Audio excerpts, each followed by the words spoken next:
মার্কিন শুল্ক কমানোর প্রভাব পড়তে শুরু করেছে তৈরি পোশাক শিল্পে। শুক্রবার বিজেএমইএর সভাপতি মাহমুদুল হাসান খান বাবু তিনি জানিয়েছেন, স্থগিত হওয়া ক্রয়াদেশগুলো নিয়ে ইতিমধ্যেই ইতিবাচক সাড়া পাচ্ছেন তারা। অন্যদিকে অর্থনীতিবিদরা মনে করেন, শুল্ক কমাতে কোন চুক্তি করা হয়েছিল বা হয়ে থাকলে সেটা প্রকাশ করা উচিত। জাহাদুল ইসলামের প্রতিবেদনে বিস্তারিত। মার্কিন প্রেসিডেন্ট ডোনাল্ড ট্রাম্পের আরোপ করা ৩৫% শুল্ক কমিয়ে বাংলাদেশের জন্য নির্ধারণ করা হলো ২০%। তৈরি পোশাক রপ্তানিকারকরা বলছেন, সরকারের নানামুখী উদ্যোগ ও বৈঠকের পর যুক্তরাষ্ট্র শুল্ক ২০% নির্ধারণ করেছে, যা ইতিবাচক। এটা আমাদের জন্য স্বস্তির সংবাদ, বায়ারদের জন্য স্বস্তির সংবাদ। এখন আমি মনে করি না যে আমাদের জন্য আর কোনো প্রবলেম রইল। আমরা যেহেতু এখন কম্পিটিটিভ, আমাদের প্রতিযোগী সব দেশের সাথে, ফিউচারেও যে আমরা আরও কমে যাবে, আমরা একটা বিপদে পড়ব, এরকম সম্ভাবনাও কম। যুক্তরাষ্ট্রে বছরে $৮ বিলিয়ন পণ্য রপ্তানি করে বাংলাদেশ। সেখান থেকে পোশাক খাতের আয় $7 বিলিয়ন, যা মোট রপ্তানির 19%। এপ্রিলে ঘোষিত 37% এবং পরে শুল্ক 35% নামানো হলেও যুক্তরাষ্ট্রের অনেক ক্রেতা প্রতিষ্ঠান বাংলাদেশ থেকে ক্রয়াদেশ প্রত্যাহার বা স্থগিত করে। বিজিএমই বলছে, এখন শুল্ক 20% নির্ধারণ করায় ক্রয়াদেশ আবার ফিরতে শুরু করবে। আমেরিকান কাস্টমারের সবার অফিস কিন্তু আমেরিকা না, সো একটা অধিকাংশ অফিস হলো আপনার হংকং, সিঙ্গাপুর, কারো কারো বাংলাদেশে অফিস আছে। তারা রিলিজ করা শুরু করে দিয়েছে। আমরা এর আগেও বলেছিলাম, বাররা এই 35% ট্যারিফের কারণে ওয়েট অ্যান্ড সি মোডে ছিল। সো ওয়েট করা তো শেষ। তবে শুল্ক কমাতে বাংলাদেশ সরকারকেও অনেক কাঠখড় পোড়াতে হয়েছে। চুক্তি করতে হয়েছে যুক্তরাষ্ট্র থেকে বিমান থেকে শুরু করে গম সহ বিভিন্ন পণ্য কেনার। অর্থনীতিবিদরা বলছেন, শুল্ক কমেছে ভালো কথা, কিন্তু চুক্তিগুলো প্রকাশ করা উচিত। বাংলাদেশ সম পরিমাণ রপ্তানিকারক অন্যান্য দেশের পর্যায়ে যে শুল্ক সেটির কাছাকাছি রয়েছে। এক্ষেত্রে ভিয়েতনামের উদাহরণ দিতে পারি, ক্যাম্বোডিয়া অথবা ইন্দোনেশিয়া। সুতরাং সেই হিসেবে আমাদের প্রতিযোগিতা সক্ষমতাতে হারানোর যে আশঙ্কাটি ছিল, সে আশঙ্কা অনেকাংশে আমরা উতরাতে পেরেছি। এপ্রিলে বেশ কিছু দেশের উপর উচ্চ হারে রেসিপ্রোকাল শুল্ক বসায় যুক্তরাষ্ট্র। তখন থেকে এটি বিশ্ব বাণিজ্যে টালমাটাল পরিস্থিতি তৈরি করে। জাহিদুল ইসলাম, ৭১, ঢাকা। বাংলাদেশ সহ ৯০টিরও বেশি দেশের জন্য নতুন শুল্ক হার ঘোষণা করেছেন যুক্তরাষ্ট্রের প্রেসিডেন্ট ডোনাল্ড ট্রাম্প এবং অনেক দর কষাকষি হয়েছে, বৈঠকের পর বৈঠক হয়েছে। শেষ অবধি বাংলাদেশের শুল্ক ৩৫% থেকে কমিয়ে 20%-এ আনা হয়েছে। নিঃসন্দেহে এটা স্বস্তির খবর। তবে প্রশ্ন হলো, কূটনৈতিক বিজয়ের আড়ালে বাড়তি চাপ তৈরির কোনো সম্ভাবনা আছে? আমরা একটু আলাপ করতে চাই। সিবিডির সম্মানীয় ফেলো ডক্টর মোস্তাফিজুর রহমান আমাদের সঙ্গে আছেন এবং আছেন জগন্নাথ বিশ্ববিদ্যালয়ের অর্থনীতি বিভাগের অধ্যাপক ডক্টর মোহাম্মদ আজম খান। আপনাদের দুজনকেই ধন্যবাদ জানাচ্ছি, আমন্ত্রণ জানাচ্ছি আমার আয়োজনে। এবং জনাব মোস্তাফিজুর রহমান, আপনার কাছে আসলে বিস্তারিত আলাপ করব ছোট ছোট পয়েন্ট ধরে ধরে। তবে তার আগে আপনার অভিজ্ঞতা থেকে যেই পর্যবেক্ষণ, সেটা আমরা একটু জানতে চাই। মোটা দাগে বাংলাদেশ আসলে কত দিক থেকে কি ভাবে লাভবান হচ্ছে, কোন কোন চ্যালেঞ্জ তৈরির শঙ্কাও আপনি অন্তত দেখছেন? ধন্যবাদ। আমাদের অনিশ্চয়তা কেটে গেছে, এটা ঠিক, এবং কিছুটা স্বস্তি এসেছে যে আমাদের যে 20% অতিরিক্ত শুল্ক আরোপ হলো, সেটা আমাদের যে যাদের সাথে আমরা প্রতিযোগিতা করি, বিশেষত রেডিমেড গার্মেন্টসের ক্ষেত্রে ভিয়েতনাম সেও 20% আছে, ক্যাম্বোডিয়া 19%, ইন্দোনেশিয়া 19%, পাকিস্তান 20% আছে। সুতরাং আমরা সেদিক থেকে অন্যান্য দেশের সাথে তো প্রতিযোগিতা করতে হবে আমাদের মার্কিন বাজারে, কারণ মার্কিন উৎপাদকরা তো আমাদের সাথে প্রতিযোগিতা করে না, অন্যান্য দেশরাই প্রতিযোগিতা করে। তো সেদিক থেকে আমরা একটা লেভেল প্লেইং ফিল্ডের মধ্যে থাকবো, এটাই স্বস্তির জায়গা। আর যেটা নাকি আমাদের আরো বিস্তৃতভাবে চিন্তা করতে হবে, সেটা হলো যে এটার বিনিময়ে আমরা যেটা দিলাম সেটার কস্টটা কি। আপনাদের প্রতিবেদনে বলা হয়েছে সঠিকভাবেই যে সেখানে যদিও নন ডিসক্লোজার ক্লজ ছিল, আমরা সবটা জানি না, কিন্তু যেটুকু আমরা জানতে পেরেছি সেখানে পাবলিক প্রকিউরমেন্ট যেটা সরকার ক্রয় করে থাকে, সেটা অন্য দেশ থেকে না করে যুক্তরাষ্ট্র থেকে বেশি করা, সেটার একটা কস্ট আছে। আমাদের যারা আমদানিকারক, তারা আগে যে রপ্তানিটা হতো তার উপরে 16,000 কোটি টাকা শুল্ক মার্কিন কাস্টমসে বসতো, সেটার সাথে এখন আবার 20,000 কোটি টাকা শুল্ক যোগ হবে। সো আমাদের 1 লক্ষ কোটি টাকার যে রপ্তানি আমরা করে থাকি, সেটার উপরে প্রায় 36,000 কোটি টাকার মতো শুল্ক বসবে। তো এটার ফলে তো মার্কিন যে ভোক্তারা আছেন, সেই ভোক্তাদের যে চাহিদা, সে চাহিদার কিছুটা সংকুচিত হবে। এবং সেখানে রপ্তানির সুযোগটা সেই মাত্রায় হয়তো প্রভাবিত হবে নেতিবাচকভাবে।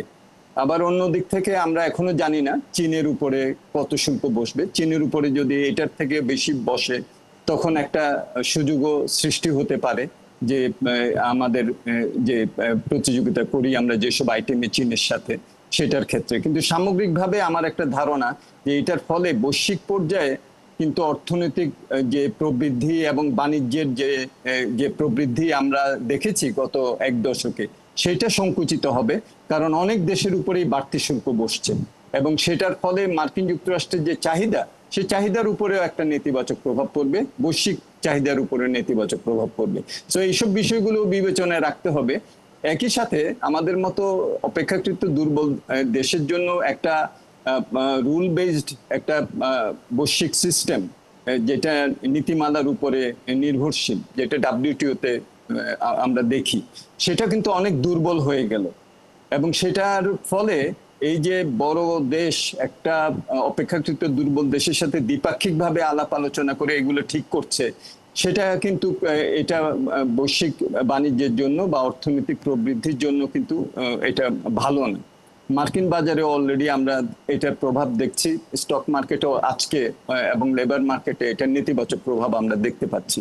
তো সবটা মিলিয়ে আমাদের একদিকে যেমন যেটা বললাম যে কিছুটা স্বস্তির, আবার অন্য দিক থেকে আমরা যেটা দিয়েছি এবং আমাদের যে প্রস্তুতি, সেটাও আমাদের খেয়াল রাখতে হবে। আমাদের এগুলোর কস্ট আছে, যেমন যেটা বললাম যে এখন তো 36,000 কোটি টাকার মতো শুল্ক বসবে যদি আমাদের রপ্তানি আমরা এই পর্যায়ে রাখতে পারি, কিন্তু মার্কিন যুক্তরাষ্ট্রের উপরে কিন্তু আমাদের 2,500 কোটি টাকারও কম শুল্ক আমরা বসাই, মার্কিন যেগুলো আমাদের কাছে রপ্তানি করে, আমরা আমদানি করি। তো সেইটা তো আরো ছাড় দিতে হবে। তাহলে এই শুল্ক আয়ের দিক থেকেও কিন্তু এটার একটা প্রভাব আছে। এখন আমাদেরকে চেষ্টা করতে হবে কিভাবে আমরা আমাদের উৎপাদনশীলতা বাড়িয়ে, দক্ষতা বাড়িয়ে, আমাদের কস্ট অফ ডুইং বিজনেস কমিয়ে আমাদের উদ্যোক্তারা যাতে প্রতিযোগিতা সক্ষমভাবে সেখানে অংশগ্রহণ করতে পারেন। মার্কিন বাজার অনেক বড় বাজার, তৈরি পোশাক শুধু না, আমাদের ফুটওয়্যারের জন্য গুরুত্বপূর্ণ বাজার। তো সেখানে আমাদের কিন্তু হোমওয়ার্ক করার যে প্রয়োজনীয়তা, সেই প্রয়োজনীয়তা কিন্তু এখন আরো বাড়বে। এবং রপ্তানি বৈচিত্র্যকরণ, বাজার বৈচিত্র্যকরণ, আমাদের আঞ্চলিক সহযোগিতা বাড়িয়ে কিভাবে আমরা আমাদের এই দক্ষিণ এশিয়া, দক্ষিণ পূর্ব এশিয়া, আসিয়ানে রপ্তানি বাড়াতে পারি, এইসব জায়গাগুলোতে আমাদের নজর দিতে হবে এখন। চমৎকার। আমরা আসলে মোটা দাগে একটা পর্যবেক্ষণ জেনে নিলাম, তারপর আমরা ধাপে ধাপে আসবো। এক্ষেত্রে ডক্টর মোহাম্মদ আজম খান, আপনার সঙ্গে একটু কথা বলে নিতে চাই। আমরা আসলে বিবিসির প্রতিবেদন দেখছিলাম এবং আন্তর্জাতিক গণমাধ্যমগুলোতেও আমাদের প্রধান উপদেষ্টার প্রেস উইংয়ে দেওয়া যে বিবৃতি, সেই বিবৃতি তুলে ধরা হয়েছে এবং সেখানে বলা হয়েছে আলোচনার অংশ হিসেবে দেশগুলোকে বাণিজ্য ঘাটতি কমাতে মার্কিন পণ্য কেনার স্পষ্ট প্রতিশ্রুতি দিতে হয়েছে। যেটা আসলে জানতে চাই, মানে বাংলাদেশের দেওয়া যে প্রতিশ্রুতিগুলো, এটা আসলে নিজেদেরকে চাপে ফেলতে পারে কিনা, অর্থাৎ আমরা আসলে সেরকম বুঝে তারপর সে প্রতিশ্রুতিটা দিয়েছি কিনা, মানে আমরা জানি না, এখনো চুক্তিগুলো আমাদের সামনে নেই। তারপরও আপনার পর্যবেক্ষণ আসলে কি বলে, যত গণমাধ্যম আপনি দেখেছেন বা আপনার নিজস্ব বিশ্লেষণ?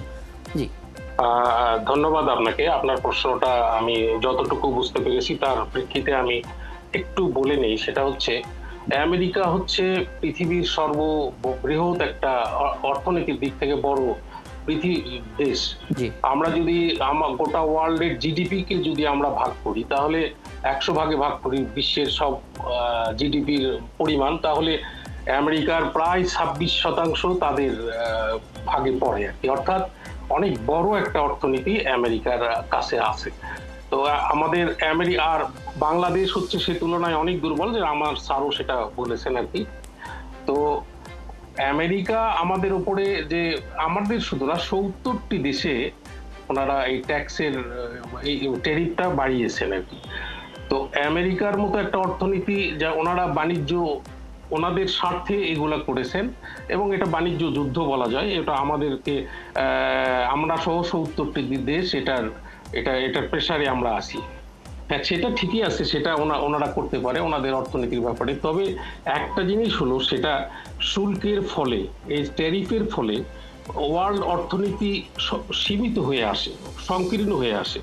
এটার ফলশ্রুতিতে হয়তোবা কিছু স্বল্প মেয়াদে আমেরিকার অর্থনীতিতে কিছু কর্মসংস্থান বাড়বে কিংবা তাদের কিছু কিছু প্রতিষ্ঠানের সুরক্ষা হবে, কিন্তু আলটিমেটলি আমেরিকার মানুষের যে ভোক্তাদের তাদের এই সমস্ত দ্রব্য কিনতে গেলে যেগুলোর উপরে ওনারা ট্যারিফ বাড়িয়েছেন, উচ্চ মূল্য দিতে হবে, আন্তর্জাতিক প্রতিযোগিতার থেকে তারা বঞ্চিত হবে, ফলে কোয়ালিটির মান কমে যাবে।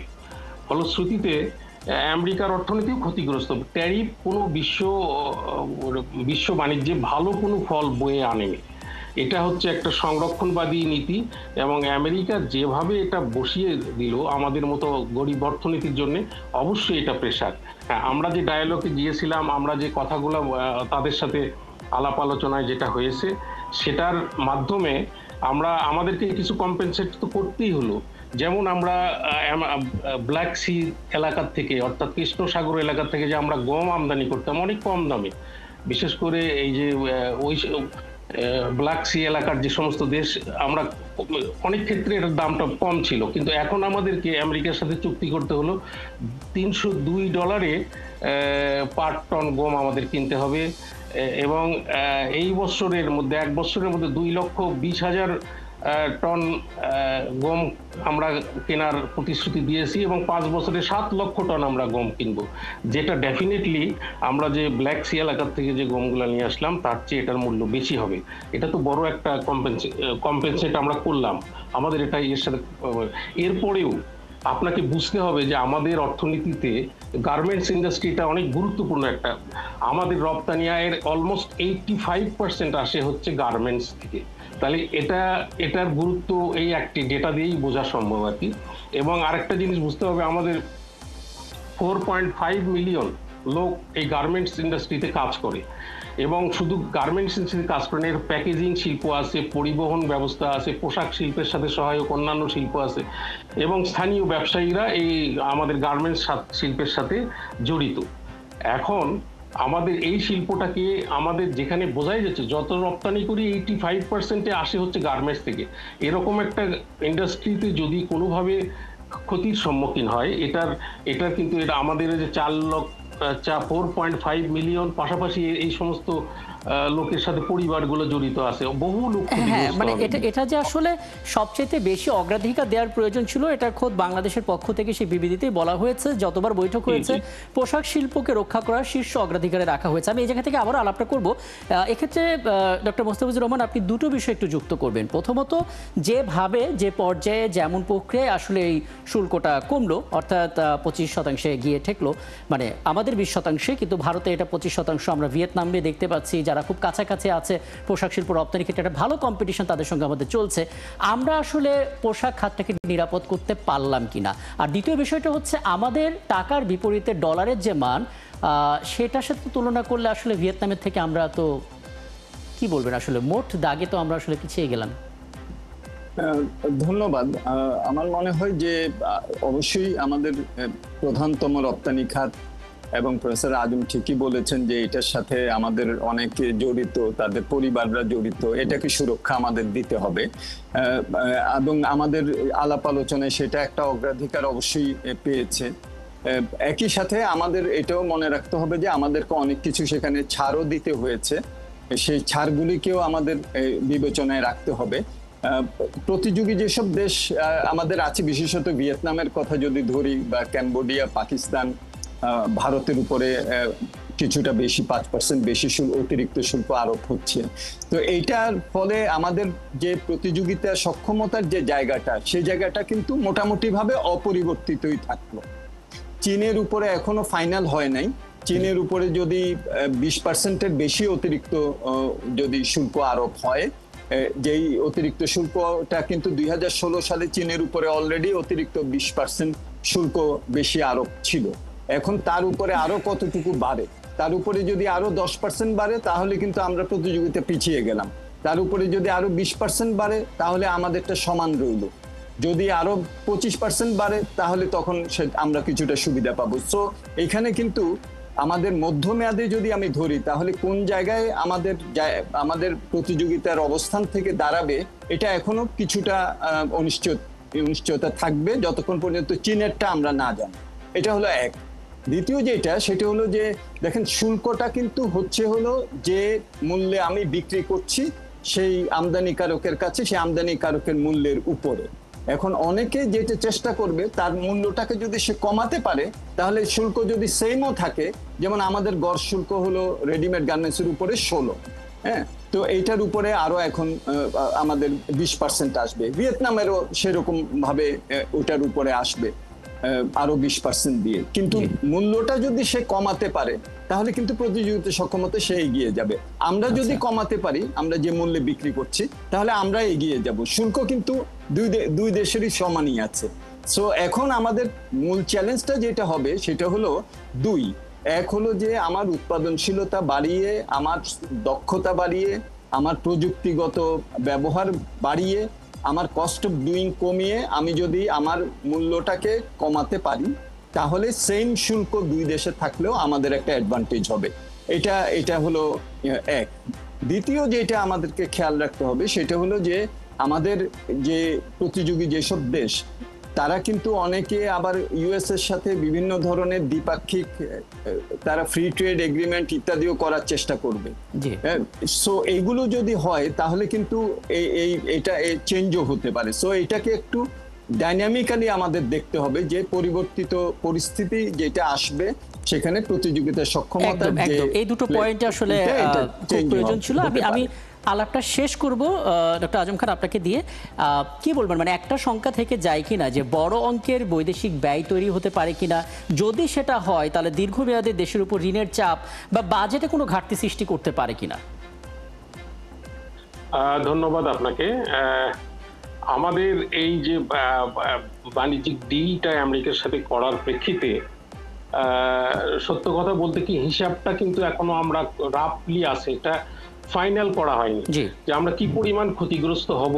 এটা হয়তো বা আমরা যখন এটা বাস্তবে আমাদের কাজগুলো শুরু হবে আমরা আস্তে আস্তে সেটা টের পেতে থাকবো।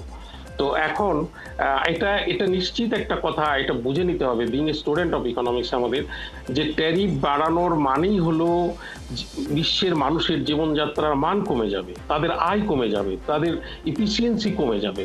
এটা পৃথিবীর মধ্যে যে সমস্ত ট্যারিফ বসানো হয় এগুলো মানুষের মধ্যে বিশ্ব বাণিজ্যের যে বাণিজ্য যুদ্ধগুলোকে আরো প্রখর করে দেয়।